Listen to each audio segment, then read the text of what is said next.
الحمد لله وحده والصلاة والسلام على من لا نبي بعده ونشهد أن لا إله إلا الله وحده لا شريك له إلها واحدا أحدا صمدا لم يتخذ صاحبة ولا ولدا ولم يكن له كفوا أحد ونشهد أن سيدنا ونبينا ومولانا محمد عبده ورسوله اللهم صل على سيدنا محمد وعلى آله وأصحابه وأزواجه وأتباعه أجمعين وبارك وسلم تسليما كثيرا كثيرا كثيرا اما بعد.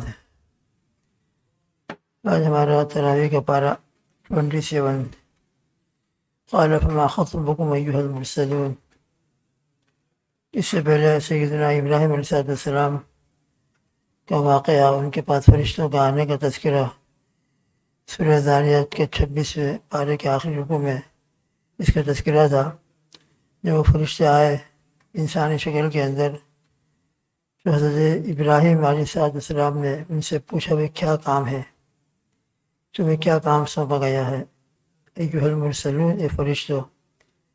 تو انہوں نے فرمایا کہ ہم بھیجے گئے ہیں مجرم قوم کی طرف، لنرسل علیہم حجارۃ من طین، تاکہ ان پر مٹی کے پتھر برسائیں، پتھروں کی بارش برسائیں، مسومۃ عند ربک، جو نشان زدہ ہیں، باقاعدہ اس میں نشانات تھے تیرے رب کے پاس، یہ ان لوگوں کے لیے جو حد سے آگے بڑھنے والے ہیں.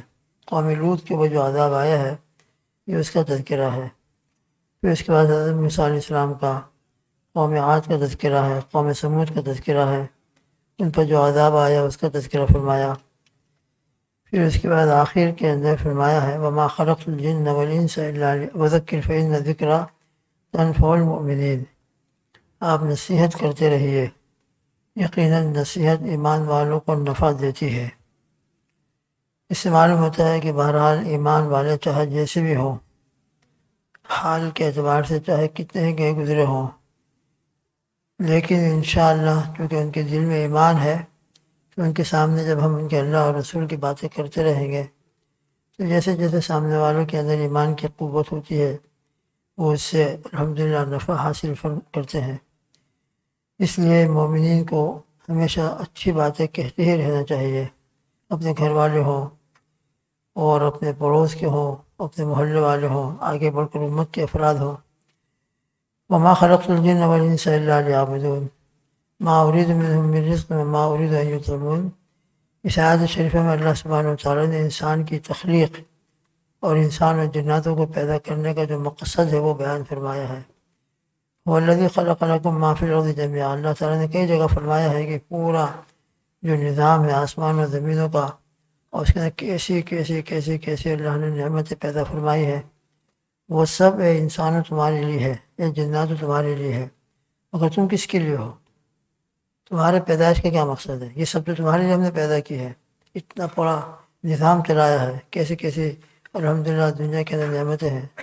تمہاری پیدائش کا مقصد کیا ہے؟ کھانا پینا نہیں ہے، کھانا پینا تمہاری زندگی کا مقصد نہیں ہے، بلکہ اللہ لیعبدون، تاکہ وہ میری عبادت کریں. تو انسانوں کی اور جناتوں کی پیدائش کا واحد مقصد اللہ سبحانہ وتعالیٰ کی معرفت حاصل کرنا، ان کی عبادت کرنا، ان کی اطاعت فرمانبرداری کرنا اور غلامی والی زندگی اختیار کرنا. سرکش اور نافرمان بن کر دنیا میں زندگی گزاری جائے گی تو یہ مقصد تخلیق کے بالکل خلاف ہے.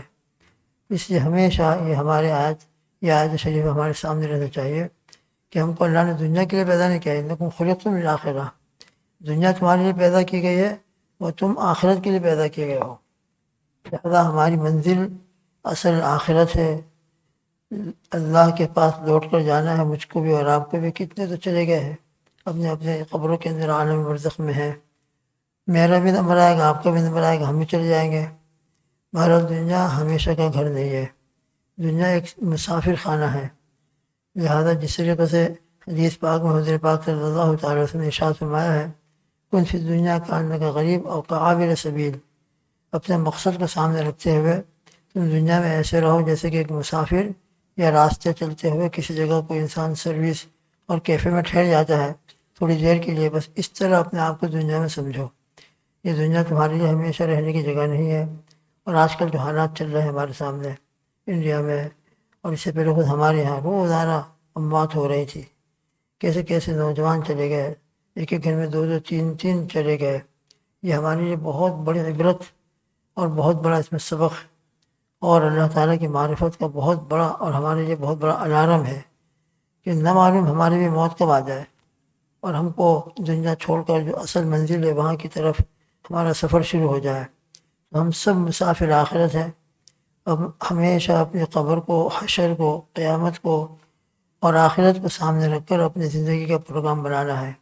صرف دنیا کے چکروں کے اندر رکھ کر اللہ کے حکموں کو توڑا جائے، نمازوں کی طرف کوئی توجہ نہ ہو اور اللہ کے دین کی طرف کوئی دھیان نہ ہو، اللہ کے فرائض چھٹ رہے ہوں، واجبات کی طرف کوئی دھیان نہ ہو، اور اسی طرح دوسری طرف حرام کام اور گناہوں کا ارتکاب ہو رہا ہو، تو یہ ہماری زندگی کا جو مقصد ہے اس سے ہم بہت دور ہیں، بہت دور۔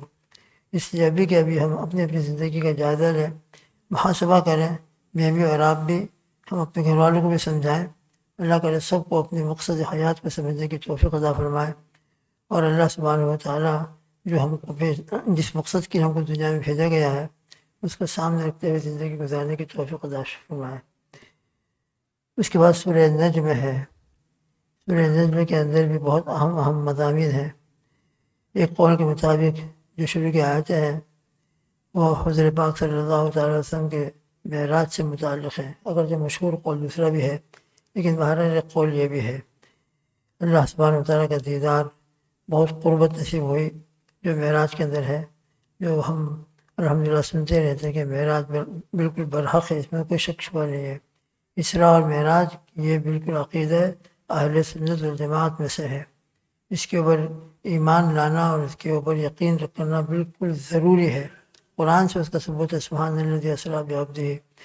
اس لیے اسراء و معراج کا انکار کسی بھی حال میں نہیں ہو سکتا، اور انسان انکار کرے تو یہ بہت بڑا انسان کے لیے ضلالت و گمراہی ہے۔ اس کے بعد سورہ قمر ہے۔ سورہ قمر کے اندر اقتربت الساعۃ وانشق القمر، نبی کریم صلی اللہ تعالی وسلم کا مشہور معجزہ شق قمر کا تذکرہ ہے۔ قیامت قریب آ گئی اور چاند کے دو ٹکڑے ہو گئے۔ ابو جہل وغیرہ ایک مرتبہ آپ صاحب کی خدمت اقدس میں حاضر ہوئے اور یوں کہا کہ اگر آپ سچے نبی ہو تو یہ چاند کے دو ٹکڑے کر دو۔ اللہ کے حبیب صلی اللہ علیہ وسلم اللہ کے متوجہ ہو گئے۔ انبیاء علیہ السلام کے ہاتھوں کے اوپر جو معجزات ظاہر ہوتے ہیں وہ حقیقت میں فعل تو اللہ ہی کا ہوتا ہے، اللہ کرتے ہیں اور اللہ کے حکم سے وہ عمل ہوتا ہے۔ البتہ وہ ظاہر ہوتا ہے کسی نبی کے ہاتھ پر، رسول کے ہاتھ پر، تو اس کو معجزہ کہا جاتا ہے، اور اللہ کے کسی ولی کے ہاتھ پر ظاہر ہوتا ہے تو اس کو کرامت کہا جاتا ہے۔ معجزہ بھی بالکل برحق ہے اور کرامت بھی بالکل برحق ہے، انکار کسی کا بھی جائز نہیں۔ معجزہ کا ثبوت بالکل قرآن حدیث سے ہوتا ہے، کرامتوں کا ثبوت ہمارے واقعات سے ہوتا ہے، ان کی تاریخ، ان کی زندگی کے حالات سے ہوتا ہے۔ دوبارہ انہوں نے کہا کہ یہ چاند، اللہ کے نبی صلی اللہ علیہ وسلم نے اللہ کے حکم سے چاند کو اشارہ کیا اور باقاعدہ چاند کے دو ٹکڑے ہو گئے، ایک ادھر چلا گیا ایک ادھر چلا گیا، لیکن اس کے باوجود بھی اللہ پاک ہم سب کو محفوظ رکھے۔ اتنی کھلی ہوئی نشانی دیکھی، آپ صلی اللہ تعالی وسلم کا اتنا کھلا ہوا معجزہ دیکھا، اسی وقت ایمان لے لینا چاہیے تھا، مگر یہ کہہ کر کہ آپ تو بڑے معذرت کہتے ہوئے ہم کو زبان میں بھاری پڑتا ہے، غلط قسم کے الفاظ کہے اور چلے گئے۔ ان کے دل میں اللہ کی محبت ہوتی ہے، بس وہی حقیقت میں اللہ کے ضمائر ہوتے ہیں۔ اللہ کا ہم کتنا بھی شکر ادا کریں کم ہے کہ رب ذوالجلال نے ہمیں الحمدللہ ایمان، اللہ نے اپنی معرفت، اپنی محبت عطا فرمائی ہے۔ اللہ کے رسول صلی اللہ علیہ وسلم کی محبت اور آپ کے شخصیت کس مقام پر ہے، اللہ پاک الحمدللہ اس کو ہمیں کچھ سمجھایا ہے۔ اللہ تعالیٰ اس ایمان کی ہماری حفاظت فرمائے۔ بہرحال یہ سب اللہ کی طرف سے ہوتا ہے، لیکن انسان کی جو ضد ہوتی ہے، انسان کی جو عقل ہوتی ہے اور انسان کا جو غرور، فخر، تکبر ہوتا ہے، نفسانیت ہوتی ہے، یہ حق قبول کرنے سے مانع ہو جاتی ہے۔ ایسے کھلے کھلے معجزات دیکھنے کے باوجود بھی ابو جہل جیسے جو بالکل ضدی لوگ تھے، اسٹرومن پتھر کی طرح، وہ ایمان نہیں لائے اور وہ اپنی ضد کے اوپر قائم و برقرار رہے۔ اللہ ہم سب کی حفاظت فرمائے۔ اس کے بعد سورہ رحمان ہے۔ سورہ رحمان عروس القرآن کہلاتا ہے۔ اس سورہ رحمان کے اندر اللہ سبحانہ و تعالیٰ نے بہت بڑی بڑی نعمتوں کا تذکرہ فرمایا ہے۔ ہمارے لیے بہت اہم چیز جو سورہ رحمان کے اندر ہم کو سیکھ لینا چاہیے۔ تمام نعمتوں میں سب سے پہلے اللہ سبحانہ وتعالیٰ نے نعمت قرآن کا تذکرہ کیا ہے، الرحمن علم القرآن، پھر اس کے بعد جنت کی نعمتیں ہیں اور بڑی بڑی نعمتوں کا تذکرہ کیا ہے، لیکن ان تمام نعمتوں میں سب سے پہلی نعمت قرآن۔ معلوم ہوتا ہے کہ قرآن یہ اللہ تعالیٰ کی صفت رحمت کا بہت بڑا مظہر ہے، اور قرآن بہت بڑی نعمت ہے۔ قرآن سے جو جتنا اپنا آپ کو متعلق کرے گا اللہ کے قریب ہوتا چلا جائے گا، اور قرآن سے جتنا دور ہوگا اللہ سے دور ہوگا۔ اسے دوستوں بزرگ الحمدللہ ہم تراویح کے اندر شوق سے آتے رہے، تراویح میں قرآن پاک کو کھڑے ہو کر سنتے رہے، اللہ کا فضل ہے۔ دن میں تلاوت کرتے ہیں، رات میں تلاوت کرتے ہیں۔ نیت یہ کریں کہ پہلے سے ہماری زندگی میں روزانہ ڈیلی تلاوت ہے تو اس میں کچھ آگے ترقی کریں گے، آگے بڑھیں گے۔ اور اگر تلاوت نہیں ہے تو اسی وقت رمضان کے اندر ہم نیت کر لیں، ابھی بیٹھے بیٹھے نیت کر لیں اندر کہ کوئی بھی دن ہمارا قرآن پاک کی تلاوت کے بغیر نہیں جائے گا۔ کوئی بھی دن چاہے کتنا بھی ہم تلاوت کریں، ایک رکوع پڑھ لیں، آخر میں کچھ نہ پڑھ سکتے ہوں تو ایک دو رکوع پڑھ لیں، کوارٹر پڑھ لیں، ورنہ ایک دو پارے ہو تو بہت اچھی بات ہے، ایک پارہ ہو، ایک جز ہو، حفاظ قرآن اپنے اعتبار سے 2 پارے ہو، 3 پارے ہو، جتنا بھی ہو۔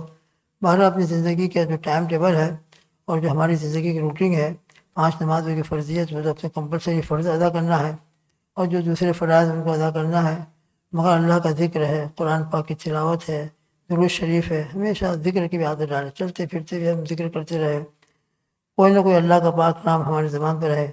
یا ایھا الذین آمنوا اذکروا اللہ ذکرا کثیرا اتل ما اوحی الیک من الکتاب واقم الصلاۃ۔ قرآن پاک کی تلاوت کا بھی حکم ہے، ذکر کا بھی حکم ہے۔ تو بہرحال سورہ رحمان کے اندر سب سے پہلے اللہ سبحانہ وتعالیٰ نے نعمت قرآن کا تذکرہ فرمایا ہے۔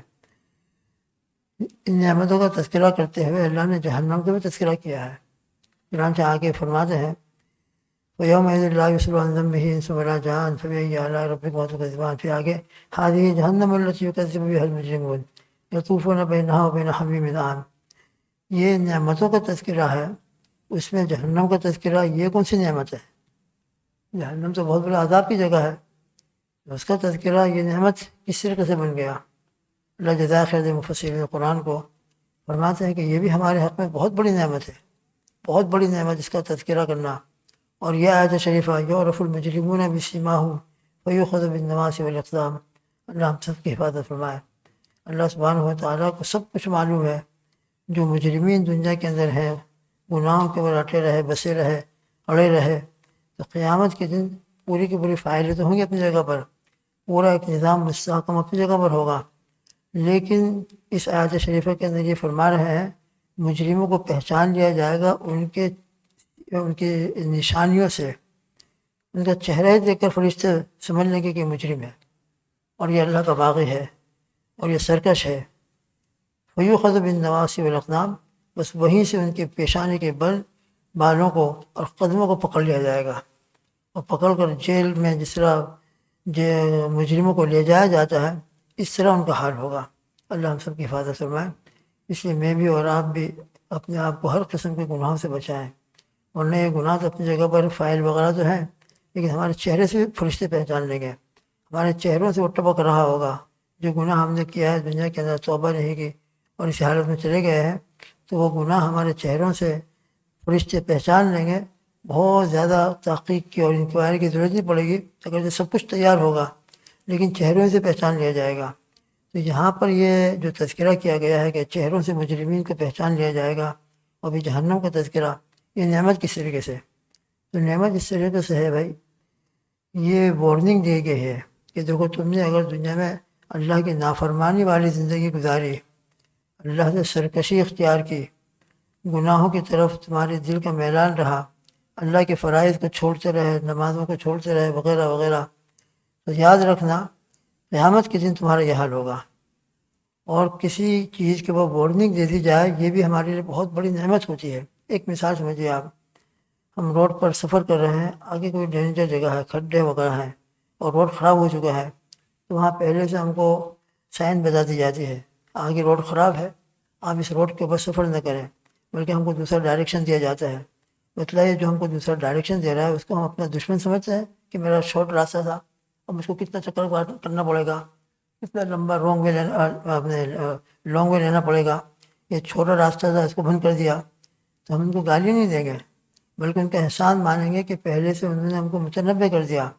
اگر آگے کھڈے تھے، روڈ خراب تھا، اگر ہم کو یہ سائن نہ دی جاتی اور یہ ڈائریکشن نہ دیا جاتا تو آگے جاتے ہم کھڈے میں گرتے، ایکسیڈنٹ ہوتا، گھر تو کیا پہنچتا ہے نہ معلوم کیا کیا سے کیا حال ہو جاتا. تو یہ وارننگ جو دی جاتی ہے روڈ کے اوپر یا کسی اور جگہ پر، اس کو ہم اپنے لیے نعمت سمجھتے کہ نہیں سمجھتے؟ یقیناً نعمت ہوتی ہے، اس کے ذریعے سے انسان بہت بڑی مصیبت سے بچ جاتا ہے. تو یہ بھی چونکہ ہمارے لیے ایک وارننگ ہے کہ دیکھو دنیا میں اگر تم ایمان والی زندگی گزارو گے تو یہ جنت کی نعمتیں ہیں، اس کا تذکرہ سورہ رحمان میں ہے، اور اگر مجرم بن کر زندگی گزارو گے تو پھر جہنم بھی ہے. لہٰذا اس اعتبار سے تم اپنے آپ کو سنبھال لو. جس طرح ہم روڈ پر چلنے والے جب ہم کو ڈائریکشن دیا جاتا ہے تو ہم ڈائریکشن کے مطابق اپنا روٹ بدل دیتے ہیں، وہاں آگے چلتے نہیں رہتے بلکہ روٹ بدل کر دوسرے راستے اختیار کرتے ہیں. تو اسی طرح ہم بھی زندگی کا جو راستے اختیار کیے ہوئے ہیں، اگر وہ جہنم کی طرف جا رہا ہے اور معاذ اللہ ثم معاذ اللہ نفسانیت اور شیطانیت والا راستہ ہے، صراط مستقیم کو چھوڑے ہوئے ہیں، تو یہ آیتیں ہمارے لیے وارننگ ہیں کہ جلدی سے جلدی ہم اپنی زندگی کے اس سفر کے رخ کو بدلیں، اپنے اس راستے کو جو جہنم میں جانے والا ہے اس کو چھوڑ کر صراط مستقیم والے راستے کو اختیار کر لیں. تو انشاءاللہ ثم انشاءاللہ ہم راستے پر آ جائیں گے، صراط مستقیم پر چلنا شروع کر دیں گے. تو پھر یہ آگے والی جنت کی نعمت ہے یقیناً تمہارے لیے آگے، جس کا 2 جنتوں کا بیان کیا ہے، وَلِمَنْ خَافَ مَقَامَ رَبِّهِ جنتان، پھر تمہارے لیے جنتیں ہیں اور جنت کی نعمتیں ہیں. اللہ تعالیٰ ہم سب کو ان آیتوں سے، قرآن پاک سے رب ذوالجلال ہدایت حاصل کرنے کی توفیق عطا فرمائے. قرآن کو ہمارے لیے ہدایت نامہ بنا دے اور قرآن کو ہمارے لیے اپنے فضل سے اپنے قرب کا ذریعہ بنا دے. روزانہ تلاوت کی توفیق عطا فرمائے، اس کو سمجھنے کی بھی توفیق عطا فرمائے اور اس پر عمل کی توفیق عطا فرمائے. درود شریف پڑھ لیں.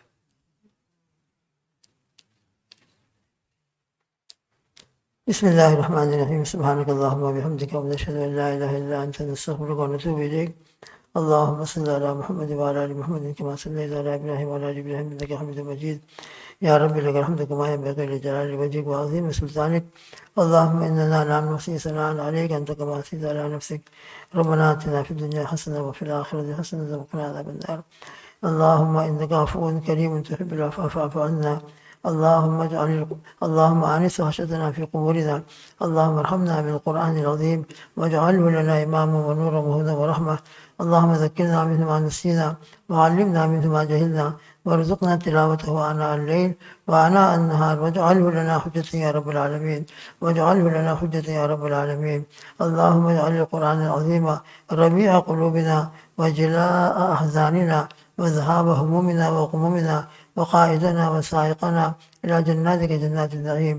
اللهم اجعلنا من اتقاء النار، اللهم اجعلنا من اتقاء النار. یا اللہ بہت مبارک رہتے ہیں. یا اللہ تراویح کے آپ کا پاک قرآن سنا ہے، یا اللہ قرآن پاک سے ہم کو صحیح تعلق عطا فرما دیجیے، قرآن سے محبت نصیب فرما دیجیے، قرآن کی تلاوت کے ذریعے سے آپ کا قرب عطا فرما دیجیے. آج تک ہم سے غفلت ہوئی اس کو معاف فرما دیجیے. یا اللہ قرآن کو ہمارے دل کی بہار بنا دیجیے. قرآن پاک پڑھ کر ہمارے دل میں بہار آ جائے، چہروں پر نور آ جائے. جو بچے حافظ قرآن ہو رہے ہیں، حافظ قرآن ہو چکے ہیں، ان کے سینوں میں قرآن پاک کو محفوظ فرما، ان کے لیے قرآن پاک کو آسان فرما، یاد کرنا آسان فرما، ان کے سینوں کو کھول دیجیے. یا اللہ ان کے والدین جو ان سے امیدیں رکھے ہوئے ہیں کہ یہ حافظ قرآن ہو جائے، ہمارے لیے آخرت کا ایک بہت بڑا ذخیرہ بن جائے. یا اللہ ان والدین کی دعاؤں کو قبول فرما کر والدین کی تمناؤں کو پورا فرما دیجیے. بچوں کو حافظ قرآن بنا دیجیے، اور حافظ قرآن ہونے کے بعد ان حافظ قرآن کو بھی، حفاظ کو بھی اس نعمت کی قدر کرنے کی توفیق عطا فرما. رات دن تلاوت کرنا، اس پر عمل کرنا، قرآن کے مطابق اپنی زندگی کو بنانا نصیب فرما دے. یا اللہ لیلۃ القدر نصیب فرما، لیلۃ القدر کی عبادت نصیب فرما. لیلۃ القدر کے اندر یا اللہ جو آپ کی طرف سے رحمتوں کے جہنم سے آزادی کے فیصلے ہوتے ہیں، اے اللہ وہ تمام مغفرتوں کے فیصلے ہم سب کے لیے، ہمارے گھر والوں کے لیے مقدر فرما. معتکفین کے اعتکاف کو قبول فرما، ہمارے قیام و سیام کو محض اپنے فضل و کرم سے قبول فرما. اس میں جو کوتاہی ہے یا اللہ جو کمی ہے، بے شک یقیناً کمی ہے سننے میں، سنانے کے اندر، کھڑے ہونے میں، یا اللہ ان کمی کوتاہیوں کو معاف فرما کر یا اللہ اپنے رحمت سے، اپنے فضل و کرم سے ہم سب کو معاف فرما دیجیے. اللہم انا نسألک من خیر ما سألک منہ نبیک سیدنا محمد صلی اللہ علیہ وسلم، ونعوذ بک من شر ما استعاذ منہ نبیک سیدنا محمد صلی اللہ علیہ وسلم، وانت المستعان علیک بلا ولا حول ولا قوة الا باللہ العلی العظیم. یا اللہ جو بھی بیمار چل رہے ہیں، یا اللہ جو علماء بیمار ہیں، یا اللہ ان تمام علماء اور فضلاء اور جو بیمار سب کو شفا کاملہ عاجلہ مستمرہ عطا فرما، ان کی زندگی میں برکت عطا فرما، ان کے ذل عاطفت کو ہمارے سربت حاضر قائم فرما، اور جو آپ کی رحمت میں جا چکے ہیں جتنے بھی، سب کی بار بار مغفرت فرما، یا اللہ سب کو جنت الفردوس میں اعلیٰ سے اعلیٰ مقام عطا فرما، اور ہم سب کو بھی اپنے اپنے مقصد اور حسن خاتمہ کلمہ والی موت نصیب فرما۔ ربنا توفنا مسلمین والحقنا بالشهداء والصالحین غیر خزایا ولا ندام ولا محزونین، اللهم بيض وجوهنا يوم تبيض وجوه وتسود وجوه، اللهم ذلنا تحت ذل عرشك ولا ذل الا ذلك، اللهم حاسبنا حسابا يسيرا، اللهم اعطنا كتابنا بايماننا ولا تعطنا كتابنا بشمالنا ولا من وراء ظهورنا، اللهم